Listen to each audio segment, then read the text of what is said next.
Real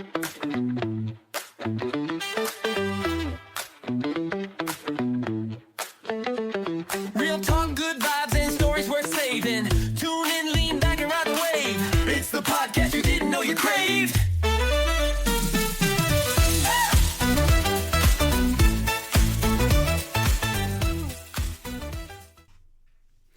Again, that intro still slaps. My name's Jordan, I'm your host. And I'm David, your other host. And welcome back to the Smile and Wave podcast. Now, since episode 1 has been released, we have had a lot of feedback in regards to how well people have listened to that. And I'm not going to lie, I expected quite a lot of negative things to come back from it, but we have got a lot of positive feedback. It appears that you two like listening to your local gays. Oh, 100%. Like, people have been like, oh my God, I want to be on it. And I'm like, whoa, steady on. So, again, welcome back. So, this episode is called The Commitment, episode 2 of our podcast.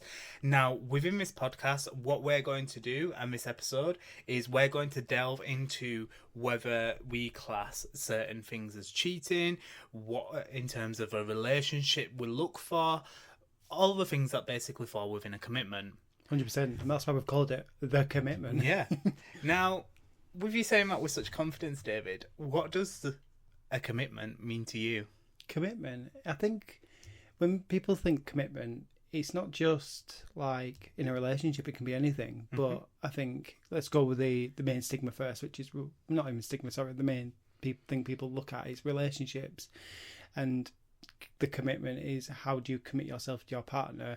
It can be anything from being loyal to being faithful, how you conduct yourself around your partner and what level of loyalty you're going to give them. But then it can branch out into your workplace. Yep. Like what commitment do you give to your workplace and vice versa. Family's another big one actually, because I think relationships in families can be toxic at times, and also they can be really healthy depending on your family.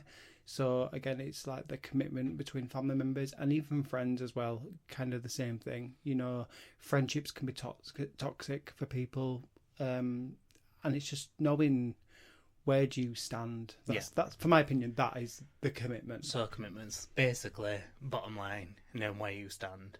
Basically, yeah, and how do you treat people as well? Yeah, well, like. So, for example, for me, like, a commitment is definitely a two-way street, regardless whether it's workplace, whether it's home, whether it's family, even, like, for example, with the listeners, it's a commitment that they're giving to us. We're committing our time to try give out advice as well as make people laugh, and they're committing to us by listening to us.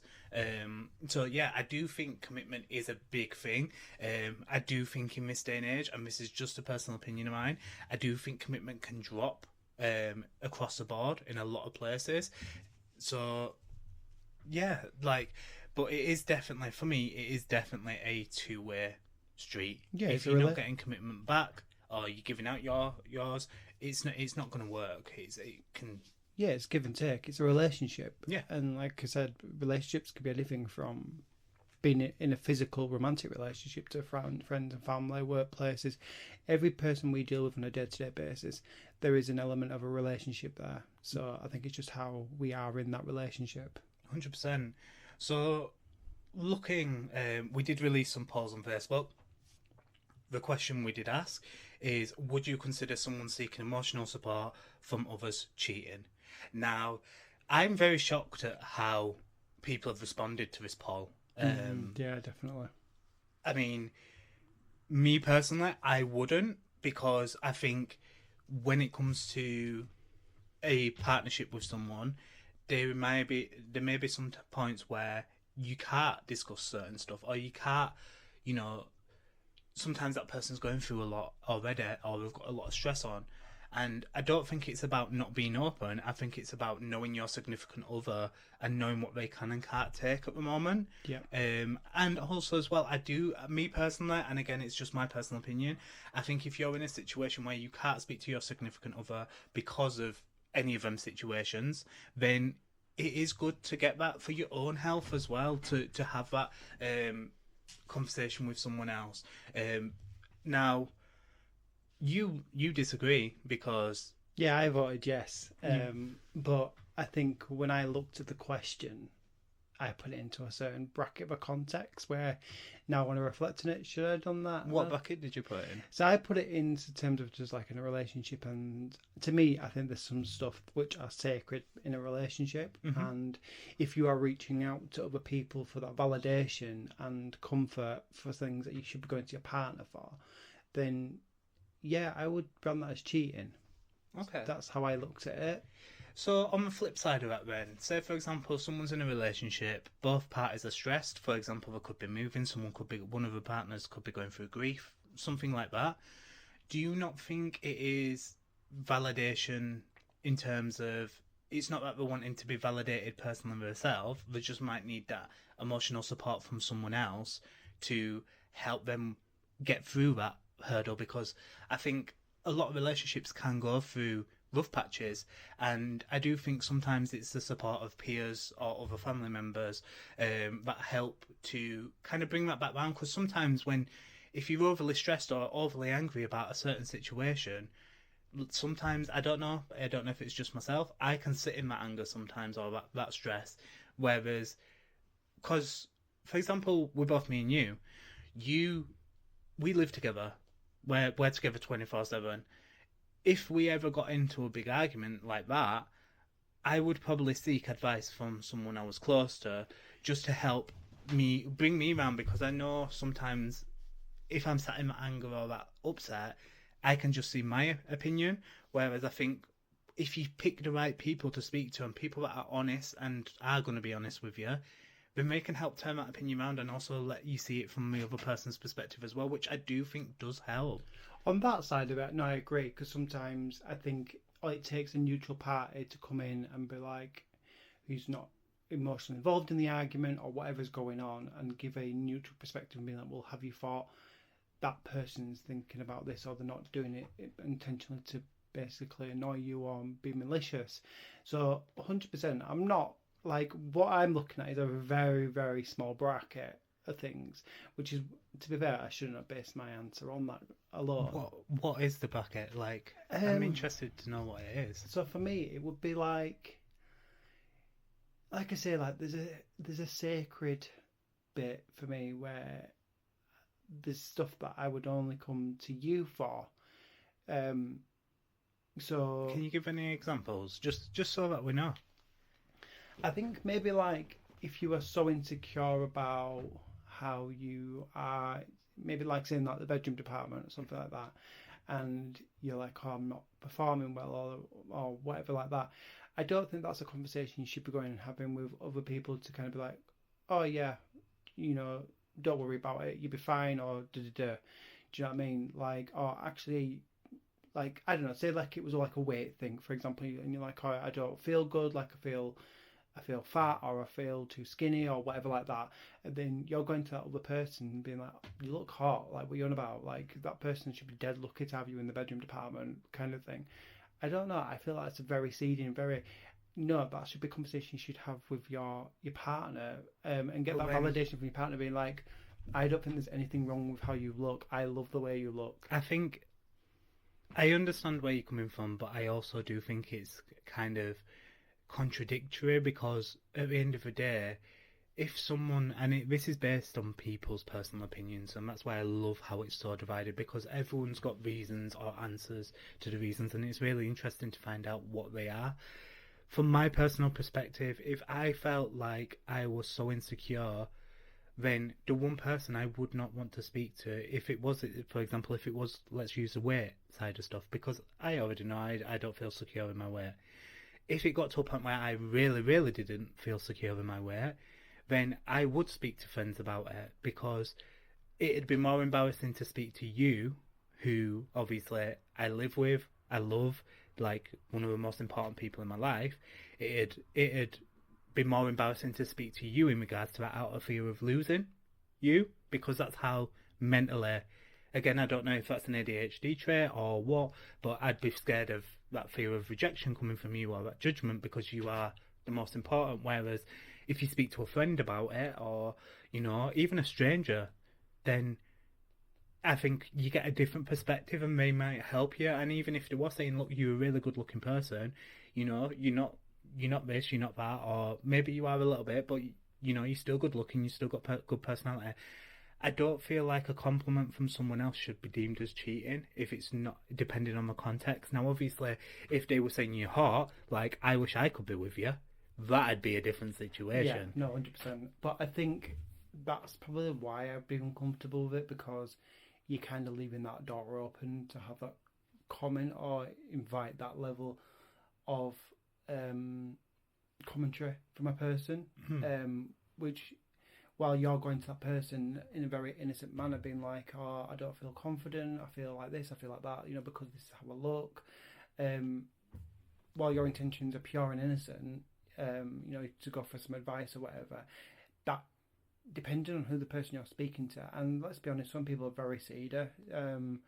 You're opening that door and you're inviting people to basically like move in and be like, you're smoking hot, what you on about? But I think that's dependent on you as a person. Now, if you yourself personally were seeking out someone that you already had vibes that they either fancied you or you've got a previous history with, that's where I would class that as you are seeking out that attention or that validation from someone that's invalid.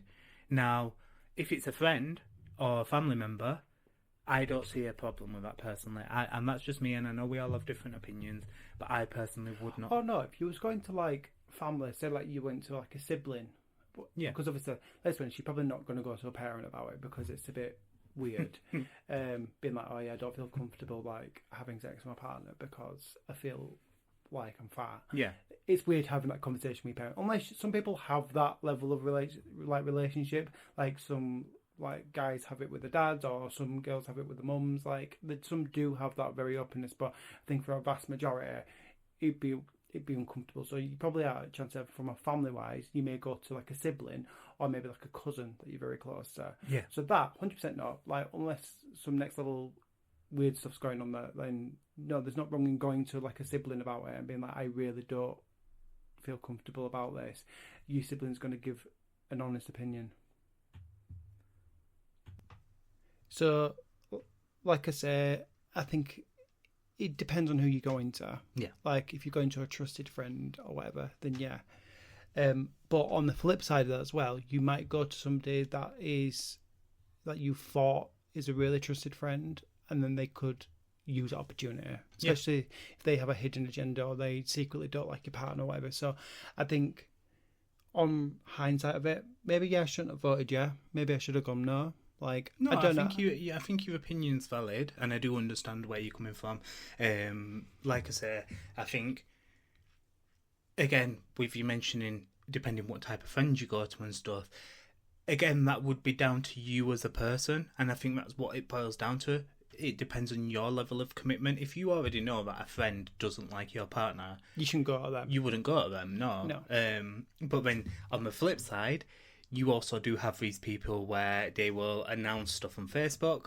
They won't speak to their partner. They'll announce stuff on Facebook. They'll slag the partner off to everybody about how bad they are, and that person may not be aware. But then as soon as they feel comfortable within themselves again, all of a sudden they don't understand why everyone dislikes their partner, which I think can be quite a toxic trait sometimes to have. Yeah, 100%. I think once you side that precedence of you're opening the door and you're going to people and you're constantly going with all the bad stuff about your partner, people are going to naturally develop an opinion against that person. Yeah, especially if it's a family member that you're going, like family members you're going to or friends you're going to. So then when that group of people then are being like, nah, we don't like them, we can't stand them, and then everybody's going, we've all been there, 100%, and then everyone's going, oh, I don't understand why you're all so negative, why you've always got an opinion on my relationship. It's because you're always bringing the negative to the table. So all these people are hearing are the negatives. Like, you're not coming and being like, oh, it was so cute, or she was so cute, they did this, they did that. Do you know what I mean? Like, you see, we've both been on the opposite side, so you've been quite open in the past with your exes where your family and friends have turned against that person. Yeah, which we rightfully so, to be fair. 100%. Like, I'm not disagreeing. But then when you've tried to then make it work because obviously you was in love with that person at that time, that's then created issues for you, and you've then lost friends or people, and you because of that. Yeah, it creates difficulty when you're trying then to navigate your relationship going forward, because if you care and respect what your family and friends think, but then obviously you're in love with your partner, it just creates a whole dynamic and a whole thing of what do I do, because you're getting it from both ends here, because then eventually you're going to snowball to a point where you're going to have family and friends that you're going, they're an absolute dick kind of thing. You see, whereas I did it the opposite, where I pushed myself away from family and friends without telling them what was really going on, and then I ended up isolating myself. So when everything came out, people didn't fully understand or know, because they didn't know that's what I was going through. So that's what I mean, there's two different sides. So sometimes we can rely and show that commitment to our family and be open and honest and stuff like you have, but then it's then backfired later down the line because family and friends didn't want that to work, rightfully so, with what happening. I mean, for example, like say with me, I wasn't open and honest with family and friends, and then, you know, it turned out that people didn't actually know what was fully going on, and obviously with real level of abuse, being able to seclude myself from my family and friends meant that I could hide certain aspects, for example, like black eyes and stuff. So that's what I mean. It's hard because when you fully commit yourself to someone, we do stupid stuff, don't we? Let's be fair. Yeah, and to kind of play devil's advocate on that, I think no matter which avenue you take, they're going to find an issue with somebody in that relationship. And I think when you do what you did, you're kind of leaving yourself open to people then not take a dislike to the partner, but take a dislike to your actions, being like they're pulling away, or they're in a relationship, they don't want to be around us. Yeah. What they don't see is you're trying to protect them from what's really happening. So what I would probably say on that is, if you are noticing somebody moving away, maybe ask the bigger questions. Yeah, like, definitely. Sometimes people do it. Like we all know people that will get into a brand new spanking relationship, and then that's it. You don't see them for months on end.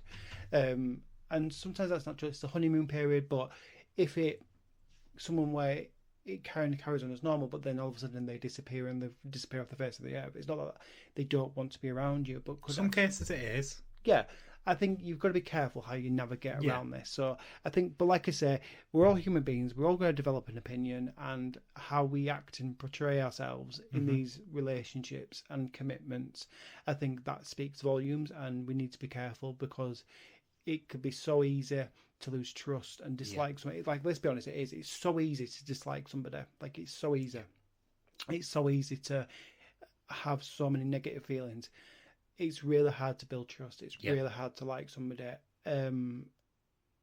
So, and again, like on the commitment side, which I'm sure we'll come into later on, as well, about the trust side, it can be so hard to build trust up. It can take weeks, months, even a year to build a trust with somebody. Yeah. It can take 10 seconds to break trust. 100%. So I think we just need to be like really mindful what we do and how we conduct ourselves in these relationships. But at the same respect, I do think we all need to remember we're human, and we're going to make mistakes. And I think looking at like our situations personally, I think what we need to remember is, at that moment in time, we did what we felt was right. Yeah, I agree. And I believe 100%, anyone that knows me always believes that there's a path, there's a reason why stuff happen. One of the lessons that I now know is, if I am giving someone 100% and they're not giving me back, even because we do have down times, you know, situations happen, stress happens, etc. You know, if it comes to a point where constantly I'm giving 100% and I'm getting 10% back, no, sorry, that's friendships, work, relationships. You know, that's why we work so well, because even throughout all COVID, we watched a lot of our close friends lose relationships. We watched a lot of cheating happen, and stuff like that.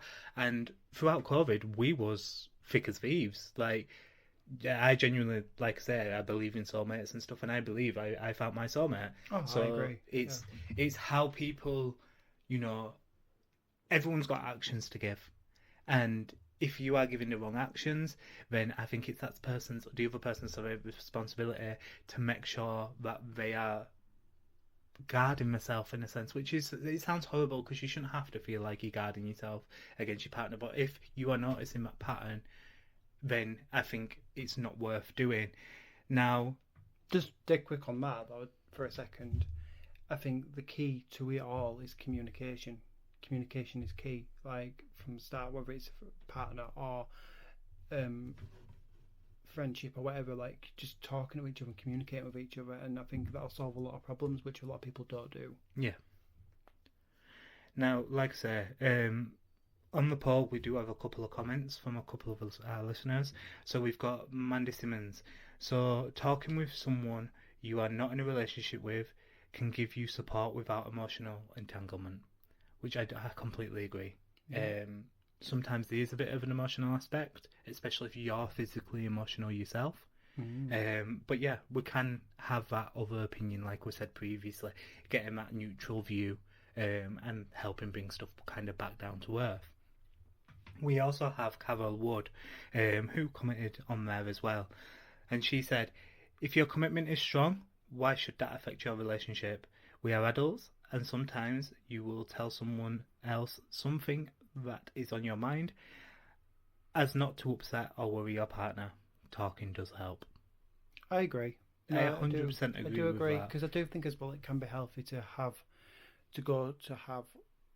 like friends that you can go to, yeah, and say, you know, I'm really annoyed or really frustrated, I don't know what to do in this situation, and get somebody else's opinion, because they bring in a whole new aspect to it or a view of it that you might not think of. Yeah. And like I suppose, like Manny said as well, there's no emotional entanglement in that as well. They don't have the emotions behind it. Like if I wanted to talk to you about something, but I didn't have to approach it because I'm worried how you might affect it because of my emotions. It's good to get that perspective from elsewhere. I'm emotionally invested in you, and vice versa. Where if I go to a friend, I'm not saying they're not emotionally invested into you, but it's a different level. Yeah.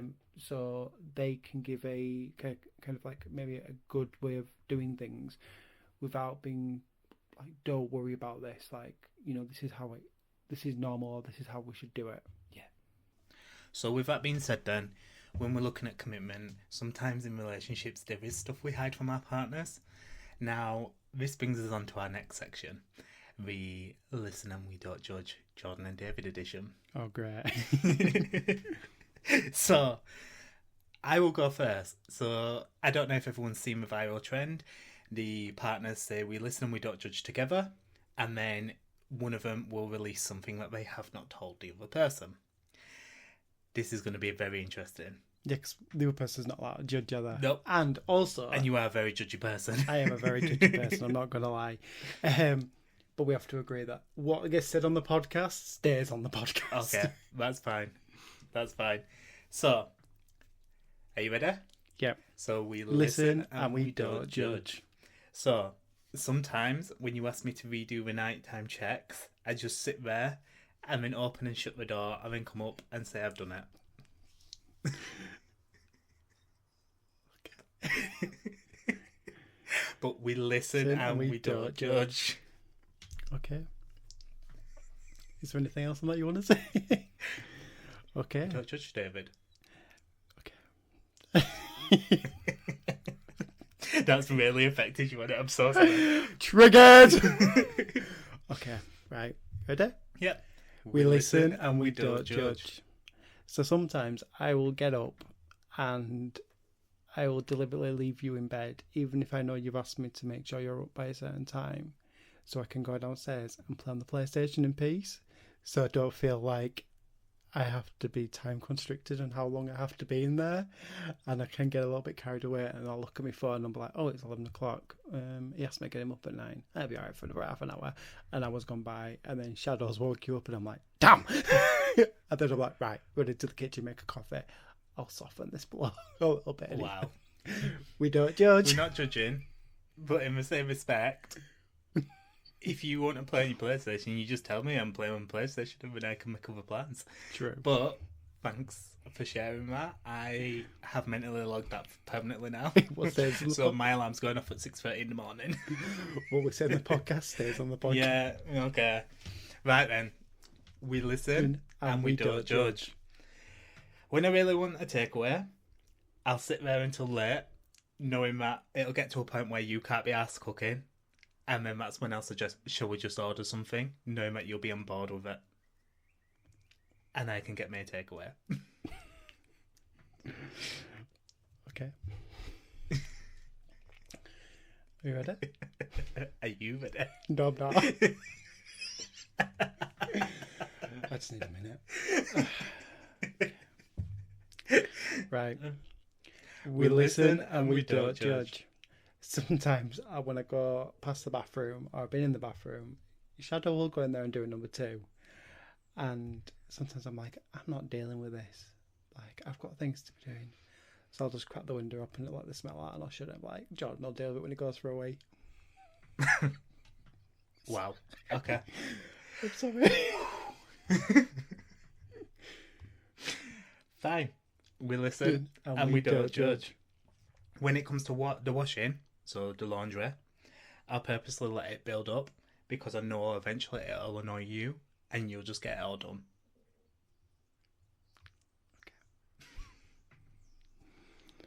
I have no words, but I'm not that judge. I'm really triggered. Okay. We listen and we don't judge. So you have a pair of underwear that I really can't stand. And because I get the luxury of doing the laundry, which to be fair, this has landed really well, I will deliberately try to hide them at the bottom of the box, hoping you won't put them on. Am I really comfy there? Yeah. The box ones? The black ones, yeah. Ah. Yeah, just don't like them. Sorry. So I will deliberately try to hide them. And I think sometimes you dig for them, and I'm like, how has he found them? I put them like right at the bottom of the abyss. And then literally the day after he's found them, I'm like, has he figured it out? Is he just doing it out of spite, or is he just really wants to wear them? But I'm like, I don't like them. Okay. Fair play.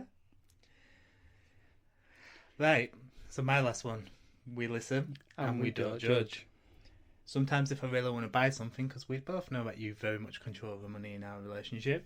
In a non-abusive way. In a non-abusive way, but sometimes the ADHD just needs to be tickled and I need to be impulsive. Mm. So I know you'll disagree with something, and I know you won't let me buy it, or you'll say, you know, maybe think about it for a bit longer and then decide if you want it. No, I want that right now. So what I do instead is I will purposely buy it, but then I'll also buy you something as well. And when it arrives and you go, what have you ordered now? I'll give you your gift first and be like, oh, I bought you this. Like, what an angel am I? And then I'll open mine. So, I mean, you look at yours and look at mine and then you'll be like, oh, you got me some. Wow. It's because I'm so hyperfixated on what I've got. I know. I haven't seen what you've got. And then I'm like, which makes sense. I don't know if that's a form of abuse and mental manipulation, but like, I have to do what I have to do. I needed that thing. I'd touched it since I ordered them, but like... This actually makes sense because then I'll see something like, when did you get that? And you're like, I got it ages ago. Yeah. And I'm like, okay. I'll be watching in future. Okay, my last one. Yeah. We listen and we don't judge. So there's been a couple of your tops which you really, really like that got really badly damaged in the dryer. Yeah. And I threw them away before you could see them. And then when you've been that way, sometimes I'm like, I don't know, babe, I ain't saying it. Maybe you left it at somebody's house. And I'm like, yeah, but it got damaged in the dryer. Like, so it was an accident. But I'm like, I can't listen to you tell me. So you have literally sat there. We don't judge. No, I'm not, but I think you have sat there and watched me go through all of my clothes and lag everything out trying to find it. And you have sat there and gone, I don't know what's happened. There was actually a top one that helped you find knowing the threw it away.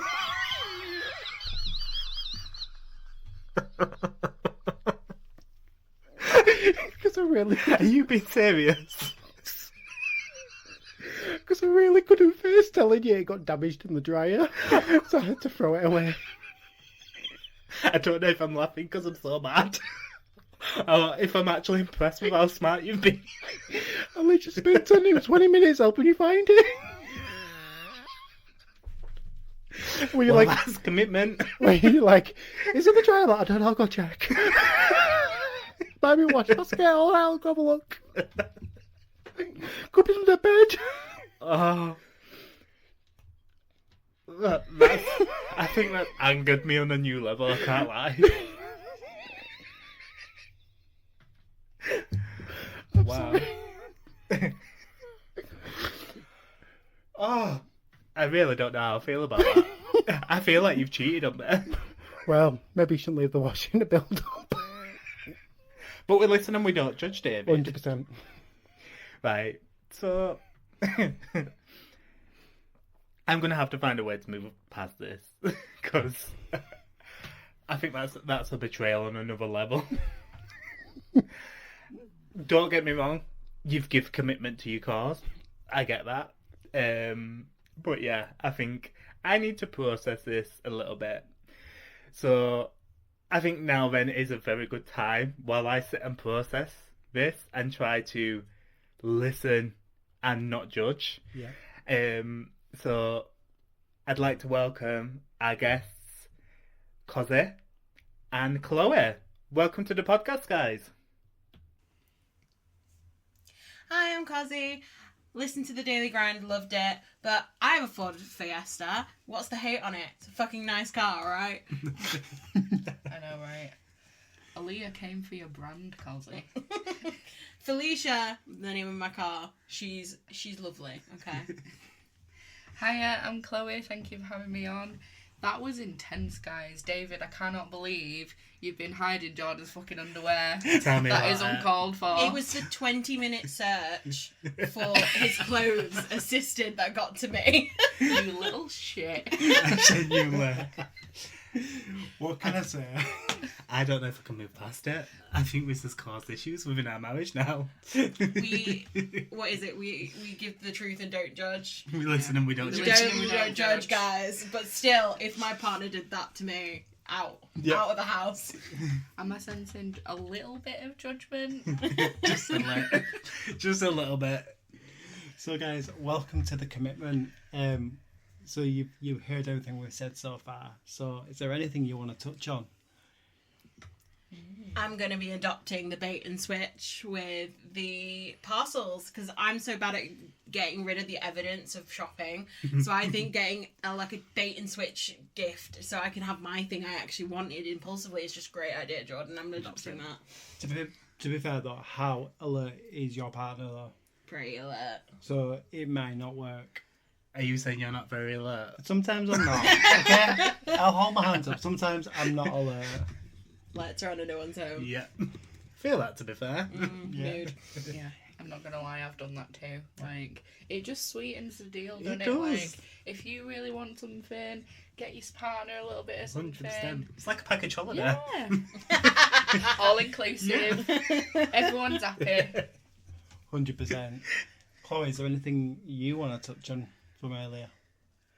I don't know. I think, like, obviously I'm very recently out of a relationship, but I think, like, if I was in the position you guys were, I don't know what I'd say because I'm such a shit liar that I'd just be like, I'm sorry, I've done this. Yeah, I've always said, like, I could never cheat on my partner because immediately I'd want to talk to him about it. Yeah. Like, I just don't get people who can hide stuff. I did want to go back to the poll, and I agreed with you, David, actually, that emotional support was a form of cheating. But how I viewed it was if you're only going to another person for emotional support and you're not having that debrief with your partner, then I would say that isn't cheating. You're removing that kind of trust. Yeah. Because your inner self, your inner thoughts, that's a trust thing. And I get maybe not doing it in the moment, but if you're never like reconnecting and being like, this really bothered me. I didn't feel like it was appropriate at the time, but this is how I feel, so you can move on and grow together. Yeah. That's how little bits of like resentment come in. So just to double check then, so if say for example, because you and Chloe are friends, so if say for example you emotionally relied on Chloe for certain aspects to talk about your relationship, and then let's say stretch it out to 2-3 months down the line, you then opened up to your partner about what was discussed is that still an acceptable time frame, or? I would say so, because I think if, say, both of us are going through a hard time, one of us is, I think as long as there's that reconnect at appropriate point, not in an argument where you've never brought it up before, or just in an adult way communicating, I think that is acceptable. Yeah. And I think you were right. You don't know the intent of your other friends. Like, people turning on your friends, on your partner, is a big issue as well. And I think the thing with cheating is its intent, and like there's a betrayal and hiding it side. Yeah. And as soon as you're hiding things, that doesn't sound healthy to me. See, I more side with Jordan on this, because like we're all adults, and like we all need our friends. We all have those people that we go to. If your partner's being a shithead, I'm going to my friends and I'm telling them what you've done. Do you know what I mean? Like, I need my friends. Yeah. And I think if you're the sort of person where you've got those friends that the boundaries are not clear, and you feel like they might be a bit, wanting to get in your pants, basically. Yeah. Yeah. You wouldn't go to them. Do you know what I mean? Like. But what about? Sorry, what about, just to play devil's advocate, even this probably going to go into a little bit what I said, if it was a bit of a wobble between you and your partner, like, so I know you have recently become single. Yeah. However, if it was a bit of a wobble, and you went to your friends, and then it just blew up with your friends, but then you and your partner then managed to kind of like get over that hurdle, get really good again, you've then got to contend with, you've now got a group of friends that despises your partner because of how their views and feelings of how that situation occurred. So how would you handle that? I don't know. I mean, like, I've certainly been on both sides of that. And I was saying to you the other day, Cosi, like, we're all entitled to our opinions about our friends' partners, but if you're a true friend, like, you're my ride or die, do you know what I mean? Yeah. Whatever your partner could do, you could come to me 100 times, 1,000 times saying, oh, he's been a dick, he's done this, he's done that. But at the end of the day, I'm here for you, I'm not here for them. Do you know what I mean? And I can completely understand like why people would be a bit annoyed, but you just have those boundaries and just say like, look, this has happened X amount of times. When it comes to you and your partner, it's your business and I'll support you no matter what. Just know that I'm here for you, but it's getting a little bit too much for me now, so I'm just gonna step out. But do not be afraid to come to me. Do you know what I mean? Just, it's that little bit of compromise. It's true, but there's people who can't do that. Yeah. And like, I think we always touch on when we talk about these things is like, we're a friendship group and we have a very similar way of like dealing with these kind of things. Yeah. But other people don't. Like, some people can't help but insert their own personal feelings into things, and it might not even they want to get in your pants. They might be like, this guy's not good enough for you and I don't like him, I want you to break up. Like, that might be, and it's an honest intention, right? But it creates big problems and in your relationship. So I think it's just it's a very messy topic. Like, I don't think we'll ever answer it fully, but I think it's all about intentions, and the problem is going to other people. Your intention, I think, if you're going to a few people, is to fact find, get to what the root of the issue is, and to go back to your partner. As soon as like you're sucked into, oh yeah, he's shit, I don't like this part of him, and then things fester because you're not going back. That's where things build up and change. So it just, I think like emotional support's fine, but like I say, I think the goal should be to reconnect. So with that being said, we have, and this is again a personal opinion of mine, we have a sense of ownership and accountability that we have to take for our own actions. Now, if we have enough self-awareness to know we can either be quite off the cuff, quite angry, get emotionally distressed quite easily and struggle to regulate through that, is that then right for us to move forward and continue having them conversations with friends, knowing that we're in them states? Because ultimately, we've all been in that stage where we've been angry, we've been mad and overly mad, and we've embellished a story, or we've not told both sides fully. Or you've And- completely told your side because you have feelings Yeah. in it and you've not considered his side. Yeah. Or you've exaggerated a little bit because you're so angry. So when, in terms of that, I know we're talking about talking with friends and stuff, and choosing the right people, but if we're not choosing the right people, then ultimately, to me, that's ownership on yourself. You're choosing who you're discussing your business with, and if you're picking the wrong people, or you already know they're the wrong people, but it's just because you can't wait to get everything out. That's thinking you're not making that right decision based on that. So Emotions cloud judgment, though. yeah, I appreciate that, but for example, But I wouldn't speak to family. Like I would if me and David were having relationship issues, I wouldn't speak to family. There's probably about 3-4 friends that I would speak to. Probably not all of them, because I'd probably only speak to one because I'd just like one person's opinion. But I wouldn't speak to family about it because I believe that family, when it comes to mums, dads, siblings, they are all emotionally invested in you from birth. They have been with you, whether they're born first or you're born first. They have been part of your journey from the beginning. And I think when you tell these stories or tell these happenings, and if you have embellished it a bit because you're so mad and you're like, so-and-so is a dick or whatever, and that, you're then fortifying their mind. And that is not their fault if they are going to pick your side, because ultimately they are programmed to stand by you regardless. that's true. I think that this is why, like, I think intent's so important as well. Yeah. And you're right, it is ownership of your own actions, but that's a relationship. You choose, if you're in a monogamous relationship, you're choosing that person. If you, how you act within it, the rules of engagement for that relationship. Yeah. So I think, regardless, it's a personal decision. Like, who you confide in and what you're doing with it. And it's a personal choice to cheat. There's two people to cheat. Like, I hate it when people focus on one person and villainize one person, usually the affair partner. Yeah. Because, no, there was something clearly wrong because it takes two people to tango. And Especially as well when you have two people that are cheating together from opposite relationships. Generally as well, you will find that basically you will generally find, especially in heterosexual relationships, generally it's the man that gets most of the stick, even though there'll be a female from the other relationship doing it as well. I find personally as well, well, not even just the man, generally most of the hate will go towards one person. Like, people will find a reason to blame them, going, you've instigated that, you've destroyed that other relationship. And actually, going back on what you're saying, Cosi, it takes two people to tango.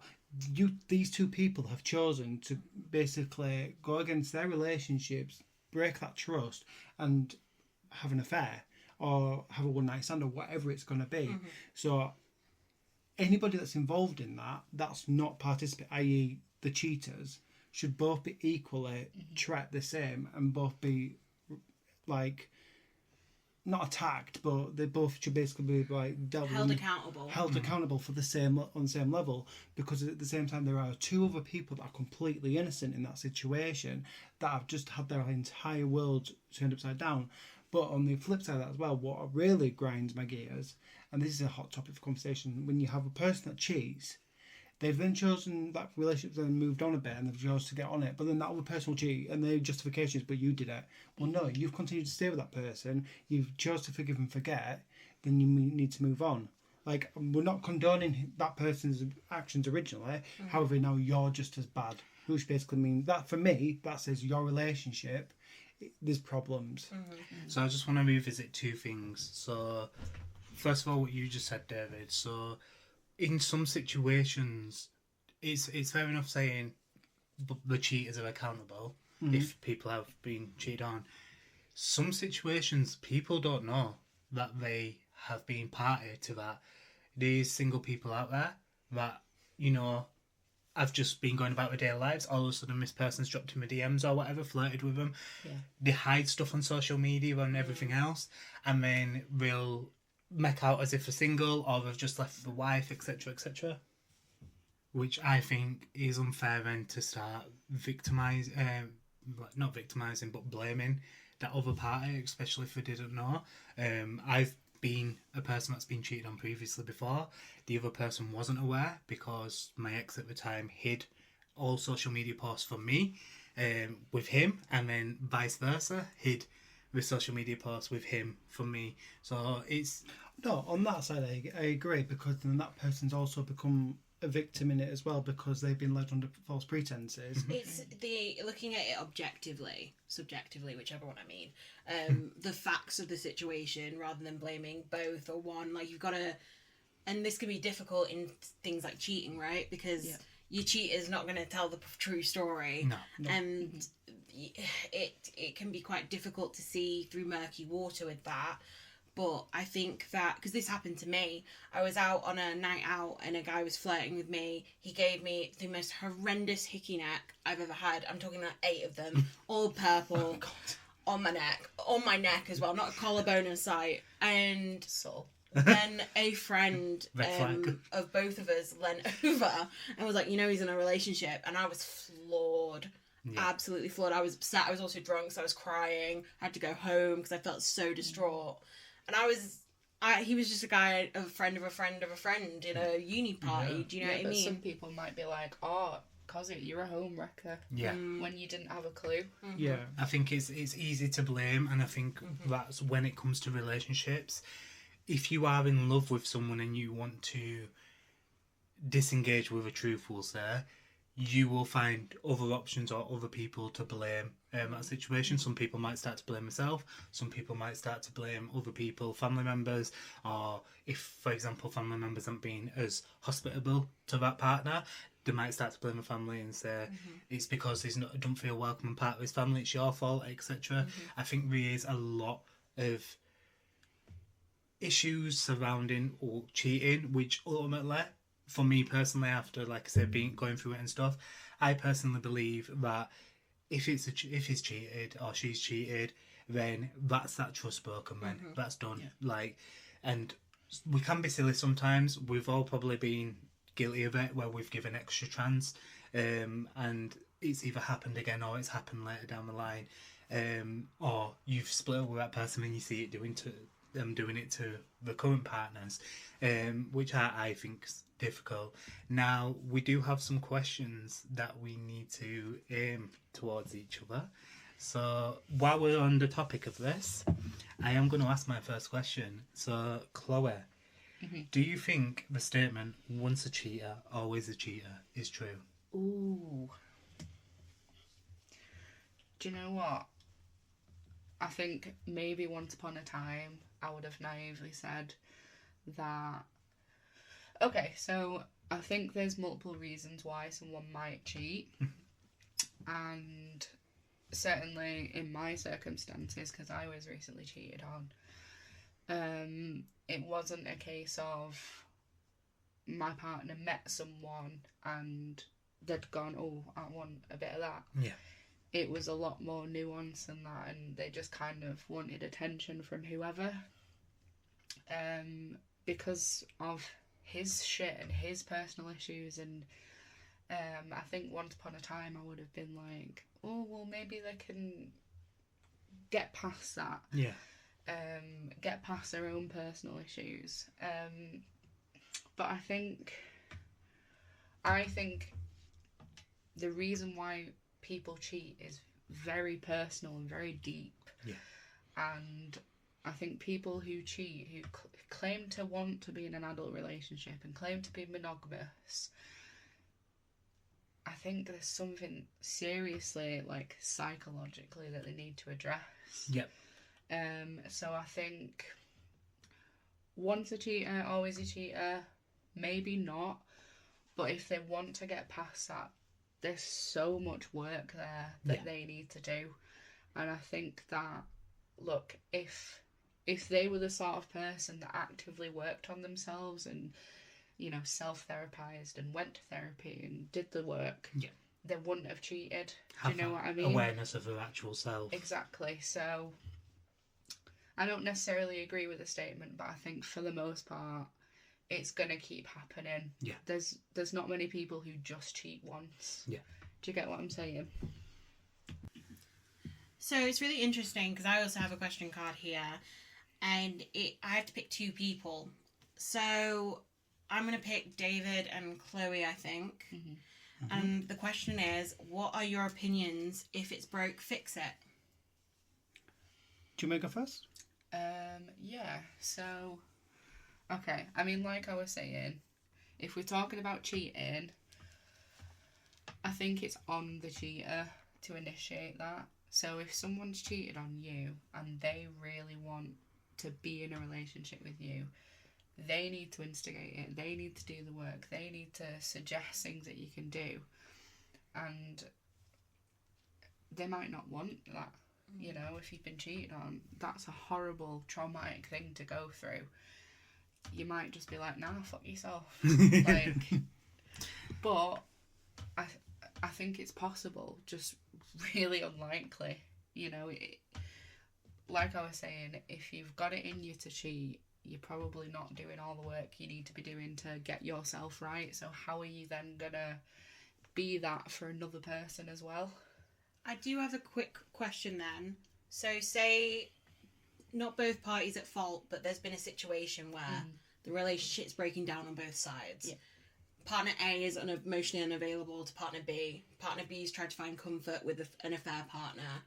And so, like, the whole situation's a bit messy. They're probably both not communicating correctly, which has caused the breakdown. Would you say that there is a chance because it's on both sides and to fix it? Well, yeah, I think there's a certain level of responsibility on both sides, always. Like, if you're going to be in a committed relationship with someone, you're going to feel when that, like, drop happens. And, I mean, you're an adult, like, just have that conversation. Pick yourself up, have some balls, and just have that conversation with your partner. Like, shit happens. Shit can happen to two people at the same time. You're both dealing with your individual things, but you're meant to deal with that together. That's what a relationship is. That's what a commitment is. So if you're then adding cheating to the equation, like, come on, get your shit together. For me, I definitely agree. For me, the old-fashioned values of if it's broke, fix it. I definitely stand by that. That's something I'm really, really big on. Most things, 95% of the time, can be fixed if you are truly, truly meant to be together. There are certain things that, if you hit that point, definitely you shouldn't be doing it. Cheating has to be up there for me. Like, cheating, if they've cheated, no, it's game over. I might be willing to hear the partner out depending on the circumstances of what it is, but they would have to be like exceptional circumstances for me to even consider even thinking about it. I'm not even talking about forgiving, it's about just to even consider thinking about it. If they've gone out and they've committed a serious crime, like murder or anything like that. Whoa, again, escalation here. look, this is what I'm saying. I'm just talking about that top 5% for me. Okay, everything else, I think, yeah, let's fix it. Like, you've chosen to be together for a reason. Okay, and if that relationship is good enough for you both, as in, you know, it's not just it's not lust, it's love. If it is love we're talking about, then yeah. Let's fix it, because let's be honest, if our grandparents' generation had that mindset today, that what a lot of people have today, half of us probably wouldn't even be born. Do you know what I'm saying? There are people that have been married for 80 years, or they've been together since they was in high school, and they're 100 years old and they're still together. That hasn't been an easy ride for them. You can guarantee some shit's gone down in that marriage or relationship. But they're stuck through it thick and thin because it's old-fashioned values. In sickness and in health. I agree. You've made, especially in your mind, they are true vows you've made to each other. And obviously, if you stick to your vows, there shouldn't be cheating anyway. But I'm at the same at the same aspect, I'm not going to say certain things won't happen. Things are going to happen. We're all human. Life is life. But how you work together as a team. You are a unit. You know, it's not me versus you, you versus me. It's us versus the world. Us versus the problem. Yeah. Right, so just great responses, but in a few words, Chloe and David, do you feel that this statement is upheld in today's modern society? And I feel like David was touching on this a little bit already. Yeah, I agree. I think the answer is no, because I think it's too easy to move on to the next. Social media's made that easier. And it's just easy now, rather than trying to fix it, moving on to the next. So I don't think it is stuck to anymore, and that's the problem. I don't think it is either. I think that it's really easy to get that instant gratification. Hop on Tinder, see a few fellas, doing as you're doing. But no, I think we need to be getting out more, actually go and meet people again. Yeah. Like if someone approached me in a bar, I'd panic. But that's scary though, isn't it? Like, thinking that you'd panic if someone approached you in a bar, but if a complete stranger started messaging you, asking you all Oh yeah, I'd do anything with them. That's so weird, you're right. Okay, so my question, and I'm going to put this to Jordan. Is there a time frame that should be followed for a relationship, i.e. the plan? Personally, I don't think so, and I am very much of the opinion that if you know, you know. And I think if you found someone that resonates with you, like whether it's spiritually, whether it's commitment, no matter what it is, if you found what I call as your person, then I don't believe so, no, because I think that extends across friendships and stuff. You know, we've got friends, for example, you two, like, we've technically, when you look at the grand scheme of things of what people would say, they'd be like, oh, you've only known each other 3 minutes. But in actual fact, I feel more connected to you than some of the people I've known for 10, 15 years of my life. Aww. So I think it depends on if you find your people, and you know, I might be a bit biased with my opinion of this because obviously me and David were together 3 months. We got engaged. Yes, we were engaged for 2 years, but you know, some That's people quick. would see that as quick. Yeah. Whereas it was nice because people were, you know, open and honest with us as we were going up to the wedding, saying, "Is it too soon? Are you sure? Like, it's a bit too quick for you to be moving." And I kind of like, nope, I know my own feelings and stuff, and I stuck by what I felt, which was good for me. But then also as well, it was nice that people felt comfortable enough to say what people would class as a negative comment against it. Mm-hmm. But I respected them for saying that because they were just looking out for me. Mm-hmm. So, and it's been nice afterwards because people have come up to us and said, you know, we did have doubts at first, but through COVID, watching you and David and stuff, that 2 years have been locked up. We gained respect from that as well. So I think, you know, that's nice. Mm. Right, so my question is for Jordan. Okay. Get a double whammy. Is a toxic work relationship effective for personal growth? No. Triggered. Wow. No, so I believe not. I've been in many positions where I have not been given the emotional tools or the tools of support. And I think that can have quite a detrimental effect on your own mental health and confidence. Mm-hmm. I do think the whole aspect of the workplace is now where you're just another name and number. I think that can be quite demeaning to people because at the end of the day, you want to feel more than a name and number. Could you imagine if your partner, you literally came in and your partner turned around and went, "You're just a name and number to me because you're relationship number 5." Like, how would that make you feel in that relationship? You'd want to give up on it. Like, yeah. And I think that falls the same within workplaces as well. I do think, you know, it needs commitment from both sides, from both the employer and the employer, and, you know, there's aspects that play into it, whether it's be management, whether it be company values, you know, whether it be your colleagues. I do think it all plays in, so you know. Cool. And my second question, I'm going to pass it over to Cosi. Cool. Do you have any tips on how to deal with when you're not feeling that commitment from your employer? Okay. What was that? Genuinely. Panic. Where can I listen to this? I'm not gonna lie, I thought you were just gonna go leave. The thing is, it's what you felt in the past. You might not. So I think that trying to be as open and communicate as possible is a good way to do it. Yeah. Bring that human aspect back, like, manager person, I'm struggling for these reasons, I need a human touch, and kind of try and bring it back to it. Because as much as you I'm are so sorry. a name, a number, like, I think there are flexes in that usually, and you've got to hope that they're going to take you and try and help, because the anxiety can be they take that information and then they use it against you. She's not coping, so we're going to demote her, give her less work. There's quiet firing going on as well at the minute, which is very stressful. But I would say generally, as a thing, I would say just try and be open. That's your best bet, because if it's a toxic work environment, you're going to leave anyway. And when we say human touch, we're talking about... Not on a doll, no. And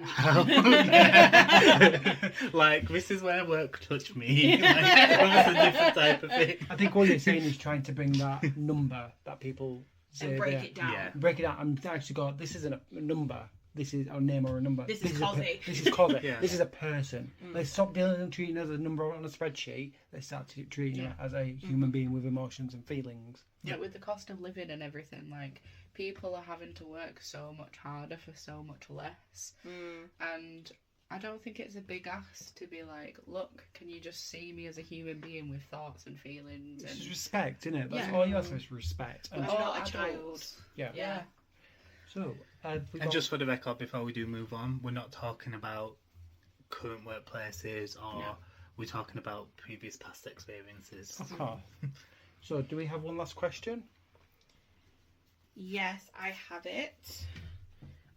So, I think I'm going to go to David. With the daily grind in mind as well for the last episode, what are your 5 red flags when it comes to a relationship? So, would be, first of all, right, 5 red flags. So, first of all, if somebody isn't showing you loyalty and, they're not having your corner. They're not in the commitment, really. Yeah, that's a red flag. If it's somebody that constantly talks about feeling trapped or wanting to be other places rather than being around you, that would be a red flag for me. Somebody that hyperfixates on an ex a lot. Like, I get we all talk about exes, especially at the start of a relationship. And it's human to compare. 100%. And, like when me and John first got together, we spoke about our exes to a degree. So we understood each other's past, as walks of life, where we've been from one, where we are to now. If you've got somebody that you're in a relationship a year down the line and all you've had is somebody talk about an ex a lot, it's a red flag. Oh, I think I'm the red flag there. Yeah, I was going to say, I think I'm the red flag. but not No, for that reason. I'm not saying like dipping in and out, on a casual conversation. Say if you had a conversation similar to this and somebody brought Do you mean speaking lovingly about an Yeah. ex? Oh, Yeah, okay. No, yeah, my ex okay. is a piece of shit, and you can go like, die. and they're like, oh, we went on holiday and we did this a lot, we did that a lot. Yeah. Like, you're talking about that in a kind of like reminiscing kind of, Right. that kind of thing. How many red flags is that? I've lost track. Is that- Do one more. We'll do one more. Okay, finish it off. For me, somebody that has pineapple on pizza, it's a red flag. Wow. David, Childish. you're a red flag. Childish. So for the record, guys, my main go-to pizza is Hawaiian. So I'm going to file for divorce this evening. So, I think... Is that really a red flag? No, I just couldn't think of what else would take the piss out of you all the time for pineapple on pizza. Right, for the sake of David's pathetic attempt, we'll say, that's just being nice, we bringing ham and pineapple in. Cosi, 1 red flag. I think when they talk about their exes and all their exes are crazy, Yeah. because at a certain point you're the common denominator and it's a biased narrator. So what are you doing to make these all of the people crazy? Yeah, if it's every ex, that's as a crazy person, or you've just got to type. That's true, but 9 times out of 10, it's not unfortunate. You need therapy, and by the way, guys, I advocate for everyone to have therapy. So, What about you, Chloe? I think when you're like in the beginning stages of a relationship, I think it's fair enough if they go like, not sure what I want yet. But then if you've been like talking for a few months and they're still like, not sure if I want to be in a relationship, like, I'm not being funny. You've been at mine for weeks and you're helping yourself to my toast Like, and whatever. what else are we doing? Are we feeling what are out? we? Yeah. but there is a thing now called a situationship, and that's I what that hate is that. basically. No, I don't like that. I hate that. That's not a commitment. That's we're just riding the waves and seeing what happens, kind of thing. Let's just keeping his options up Yeah. until something else comes along. Yeah, it's just like a continuous one night stand at that point, I think. Yep, definitely. So, guys, that is it. That is the commitment. We are done. That went so fast. Thank you so much for being guests with us today. We've really loved having you here. Last 5 seconds, any food for thoughts from you both? Therapy. Don't be a Everyone dick. So, thank you all for listening. As we mentioned, you can get in touch with us for our Facebook, our YouTube. Definitely, and there's going to be some polls going up for the next episode. The next episode is going to be labelled The Regret, where we're going to be looking in terms of the drunken nights, even down to people's one-night stand stories, and how people deal with alcohol as well. So it's going to be very interesting and very educational, so make sure you tune in for that episode. But Remember to... Smile and wave.